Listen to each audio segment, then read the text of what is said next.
हिंदी प्रदेश में काफी चर्चित है एक कहावत जो जुड़ा है कर्तव्य और अधिकार से। जिसकी माँ पुआ पकावे उसकी धिया तरसे। एक पकवान है, कहते हैं उसे पुआ। यहाँ कहने का अर्थ यह है जो माँ पकवान बना रही है उसके ही बच्चे वंचित है उससे। और यही हाल है आसनसोल नगर निगम के हिंदी अकादमी का। नमस्कार, आप जुड़ चुके हैं आर्थिक धारा के साथ। मैं हूं श्वेता पांडे। चैनल को सब्सक्राइब करें। बढ़ते हैं मुद्दे की। आसनसोल नगर निगम हिंदी अकादमी के सचिव हैं पार्षद भोला हेला। नगर निगम बोर्ड बैठक में किया उन्होंने खुलासा। कागज पर चल रही है अकादमी, अकाउंट खोलने से बैंक ने कर दिया है इनकार और नहीं बनाया जा सका हिंदी कार्यक्रम। यह हाल तब है जब बिहारी बाबू शत्रुघ्न सिन्हा 2 बार से लगातार बने सांसद।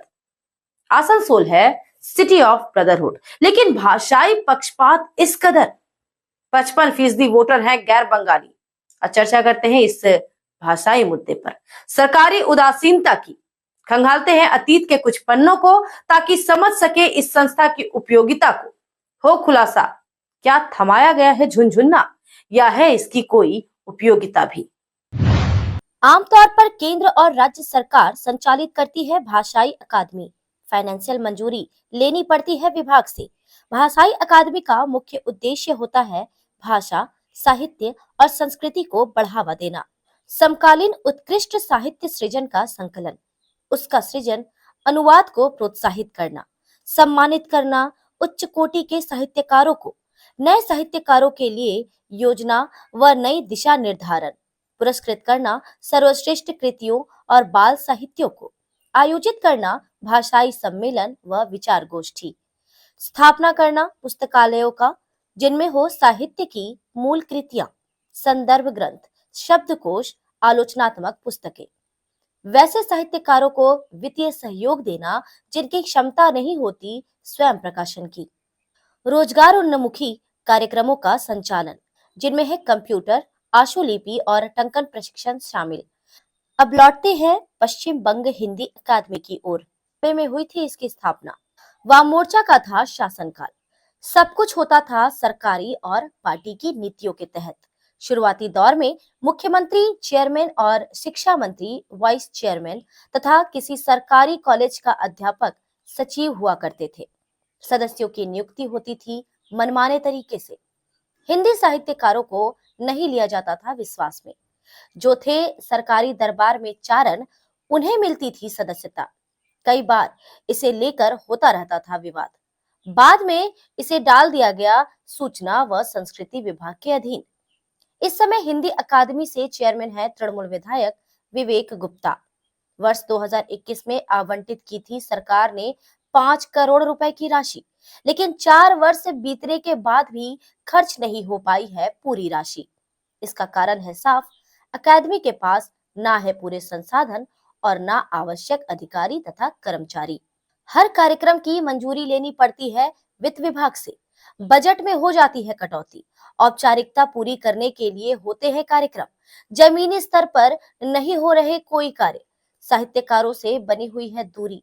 कुल मिलाकर सिर्फ दिखाने के लिए है हिंदी अकादमी, ताकि दिखाया जा सके हिंदी भाषा से प्रेम। आसनसोल नगर निगम इलाके से है पश्चिम बंग हिंदी अकादमी में 4 सदस्य।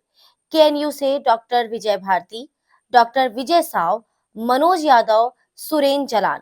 इसके बाद भी बेहाल है आसनसोल नगर निगम हिंदी अकादमी।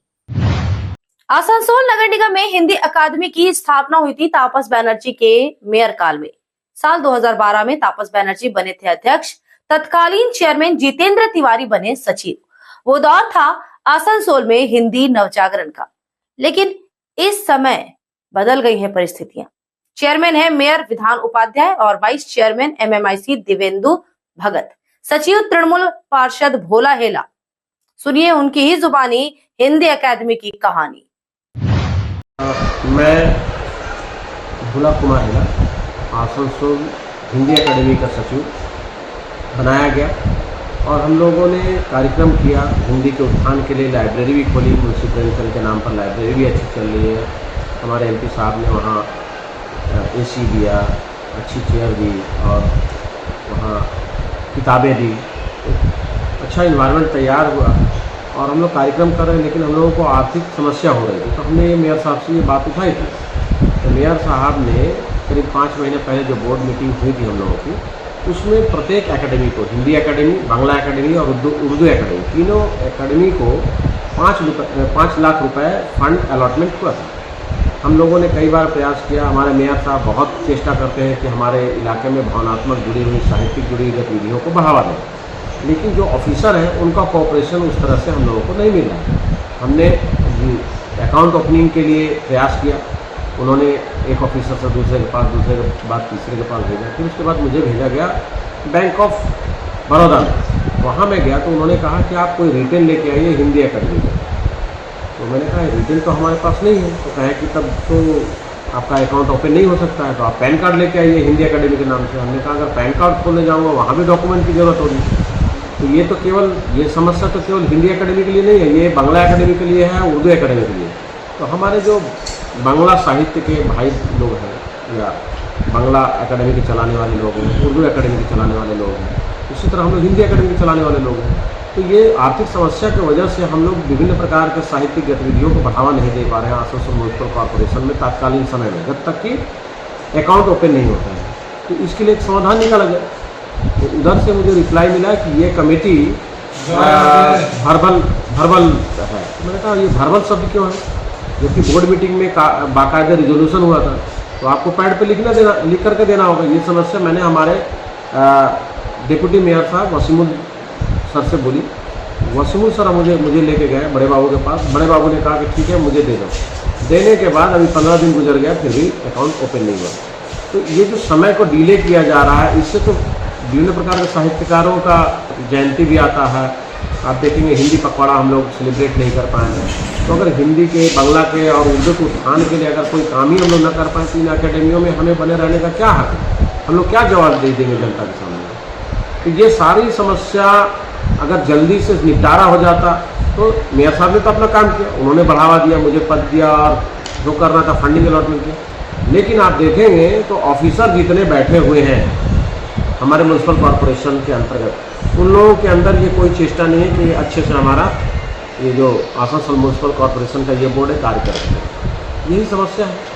5 लाख की जो किताबें आने के लिए अलॉटमेंट एमपी साहब ने किया, वो सही बात है, उन्होंने अलॉटमेंट किया। तो हम लोगों ने किताबें परचेस की, वो मतलब टेंडर हुआ, बाकायदे जो प्रोसेस होता है टेंडर हुआ, उसमें कितने % का छूट है वो पैसा वापस फिर उनके फंड में चला गया है। बाकी किताबें आ गई हैं जितने के टेंडर हुई है। और साथ ही साथ जो इंफ्रास्ट्रक्चर डेवलपमेंट के लिए उन्होंने 3 लाख दिया था, उसमें भी कितने % का जो 30% का छूट है, 2,40,000 का ये हो रहा है। वो क्या किया? उसका डेवलपमेंट हुआ है, उसका भी अभी और लोग अपना क्या डेवलपमेंट हुआ है अभी तक? उसमें जैसे हमारे उसमें हुआ है कि अच्छी कुर्सियाँ दी गई हैं गद्देदार बच्चों के लिए कॉस्टली, और TV एक दी गई है बड़ी सी, जिसमें वो लोग वाईफाई के माध्यम से पढ़ाई कर सकें। साथ ही साथ हम लोगों के AC का भी व्यवस्था किया गया है।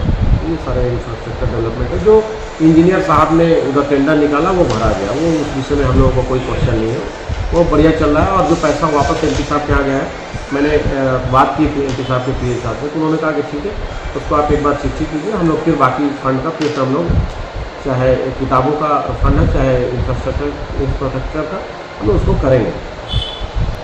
देखिए नाम का तो नहीं है, हम लोग बहुत अच्छा गतिविधि कर रहे थे। जब हम हमारे पास अकाउंट का ये जो फंड अलॉटमेंट था, उससे पहले तो मेयर साहब हम लोग दे ही रहे थे फंड, वो तो चाहते हैं मेयर साहब सब कुछ।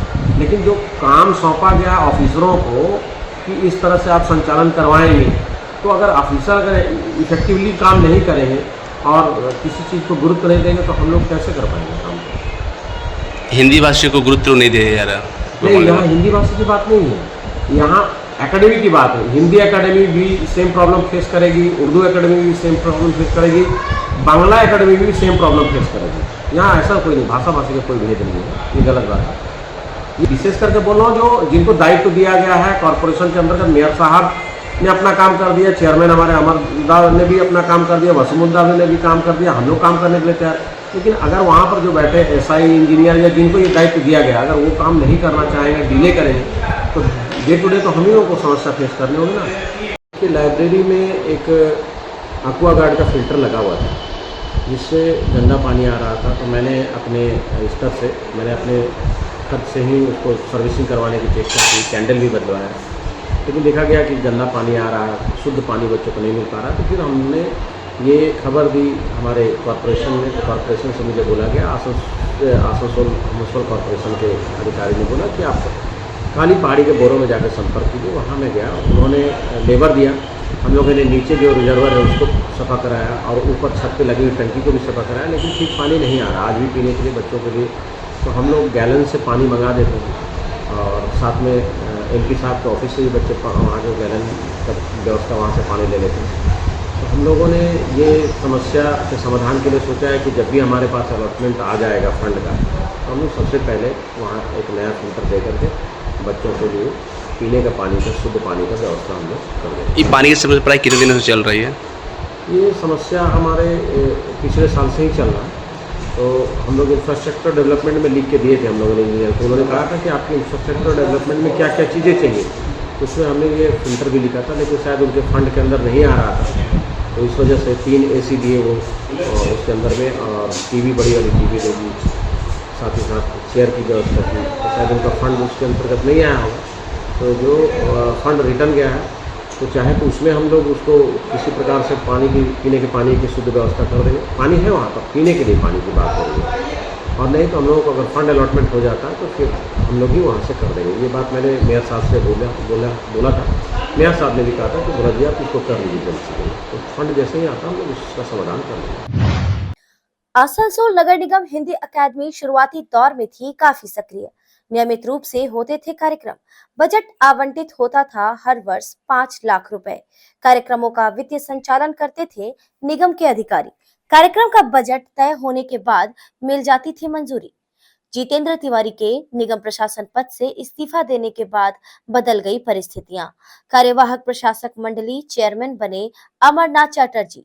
साल 2022 के फरवरी महीने में हुआ निगम चुनाव। मेयर बनाए गए विधायक विधान उपाध्याय, चुने गए पार्षद भी। काफी समय लग गया उन्हें निगम को समझने में। आमतौर पर उषा ग्राम स्थित हिंदी भवन ही था केंद्र हिंदी अकादमी का, वहीं से होती थी गतिविधियां संचालित। लेकिन बीच के संक्रमण काल में बदल गई परिस्थितियां। हिंदी भवन के बड़े हॉल को बना दिया गया सांसद कार्यालय। तर्क दिया गया अजीबोगरीब, सांसद है हिंदी भाषी बिहारी बाबू, तो कार्यालय होगा हिंदी भवन परिसर में। राजनीतिक गतिविधियों के लिए ले लिया गया अग्निकन्या बिल्डिंग को। साल 2023 में हुआ हिंदी अकादमी का पुनर्गठन। काफी हुआ तामझाम, लेकिन रिजल्ट नहीं था इसके अनुरूप। शुरू हो सका है हिंदी भवन का पुस्तकालय। पूर्व की तरह ही चल रहा है सांसद कार्यालय परिसर में। सांसद मद से हिंदी अकादमी के लिए आवंटित किए गए 8 लाख रुपए।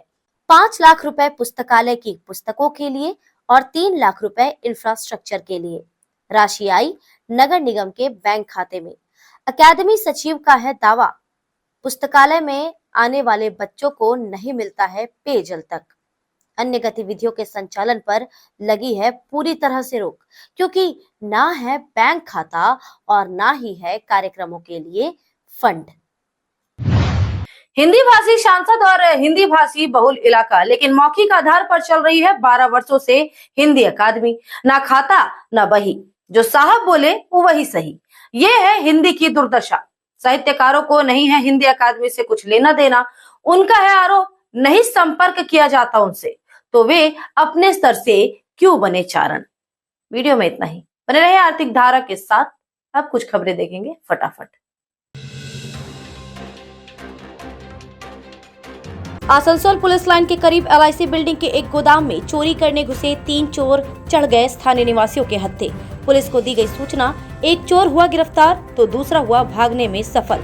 तीसरा चोर बचने के लिए कूद गया हाई ड्रेन में। लोगों ने कहा पहले भी चोरी के लिए घुसे थे चोर, पुलिस ने किया था गिरफ्तार। इलाके में बढ़ गया है चोरों का आतंक, स्थानीय लोग हैं चोरों से परेशान।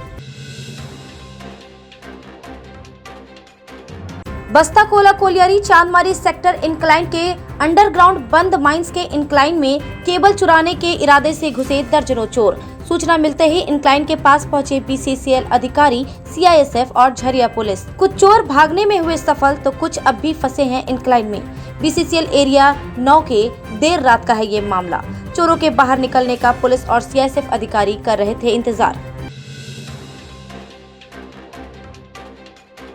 सिख वेलफेयर एसोसिएशन ने प्रेस मीट कर दी जानकारी। 26 अक्टूबर को आसनसोल के रविंद्र भवन में 12वां एजुकेशन एक्सीलेंस अवार्ड किया जाएगा आयोजित। मौके पर आसनसोल ही नहीं बल्कि बंडपुर, रानीगंज, बराकर के अलावा झारखंड, कोलकाता और दिल्ली से भी सिख समाज के लोग होंगे शामिल। बच्चों को उत्कृष्ट शैक्षणिक प्रदर्शन के लिए किया जाएगा सम्मानित। एसोसिएशन के सदस्यों ने विद्यार्थियों से जल्द आवेदन करने की अपील। 3 हाथियों का झुंड जिसमें शामिल है बच्चा भी, चाकुलिया धाल भूमगढ़ के जंगलों से भटककर मूसाबनी के पोटका प्रखंड क्षेत्र के पांडुडी, सोहदा और धिरोल होते हुए प्रवेश कर गया पोटका प्रखंड के ग्रामीण क्षेत्रों में। ग्रामीणों की जान माल की रक्षा के लिए चाकुलिया से बुलाया गया QRT की टीम को। हाथियों के इस झुंड ने फिलहाल पोटका प्रखंड के सीमा पर स्थित धोलाडी, गीतीलता, बालीडी, चांगरा के आसपास के जंगलों में जमा रखा है डेरा। और कोडरमा जिले के झुमरी तलैया नगर परिषद क्षेत्र में बढ़ रही है डेंगू के मरीजों की संख्या। कुछ दिनों पहले ही हुई थी डेंगू से एक दैनिक अखबार के पत्रकार की मौत। सवाल उठ रहे हैं झुमरी तलैया नगर परिषद पर। कार्यपालक प्रशासक अंकित गुप्ता ने बताया, साफ सफाई और ब्लीचिंग पाउडर छिड़काव, फॉगिंग का कार्य चल रहा है युद्ध स्तर पर। मिलते हैं जल्द ही नए वीडियो के साथ। जुड़े रहें आर्थिक धारा के साथ, क्योंकि हम जुड़े हैं अपनी माटी अपनी थाती से। चैनल को सब्सक्राइब करें, वीडियो पसंद आती है तो लाइक करें, लोगों के साथ वीडियो को शेयर करें। आप हमें फेसबुक और X पर भी फॉलो कर सकते हैं। नमस्कार।